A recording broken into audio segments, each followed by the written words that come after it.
ఇంతకు ముందుకు మనకు అసలు తెలియదు ఎవరో కూడా. కానీ పుష్ప సినిమాల అల్లు అర్జున్ ని ఆట ఆడించిన పోలీస్ ఆఫీసర్ లెక్క బన్వర్ సింగ్ షికావత్ గా చూసిన తర్వాత ఫాయద్ ఫజిల్ మనకు కావాల్సినోడు అయిపోయిండు. ఇక ఇప్పుడు ఈయన కొత్త సినిమా ఆవేశం రిలీజ్ అయింది థియేటర్లలో. ఇక నేను కూడా చూసిన దీంట్లో ఫాయద్ ఫజిల్ పర్ఫార్మెన్స్ చూసి మస్తుగా పొగుడుతున్నారు అందరూ.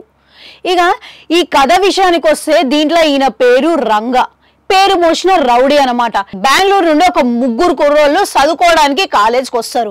ఇక సీనియర్ల గొడవల వల్ల పగతోని రగిలిపోతుంటారు. ఆ టైంలో సహాయం కోసం నగరంలో పేరు మోసిన రౌడీ అంటే మన రంగా దగ్గరకు వస్తారు. ఇక అక్కడ నుండి ఫాయద్ ఫజిల్ 1 man షో స్టార్ట్ అవుతుంది అనమాట. ఇక దీనికి డైరెక్టర్ ఎవరు అనుకుంటున్నారా? అదేనండి, మలయాళంలో రోమాంచం అనే సినిమా మీరు ఇనే ఉంటారు.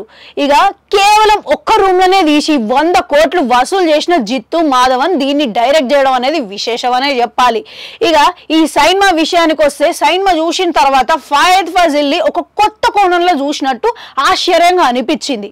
ఇక స్టోరీ లైన్ చూస్తే మాత్రం ఇదేదో సీరియస్ డ్రామా లెక్క ఉన్నదే, కానీ లోతుగా దిగి చూస్తే మాత్రం ఎమోషన్స్ ని టార్గెట్ చేసుకుంటా, ఫన్ ని పంచుకుంటా, ఎప్పుడు నవ్వించుకుంటా, ఇక మొత్తానికి ఆల్ ఇన్ వన్ ప్యాకేజ్ లెక్క ఫుల్ థ్రిల్లింగ్ గా అనిపించింది అనమాట.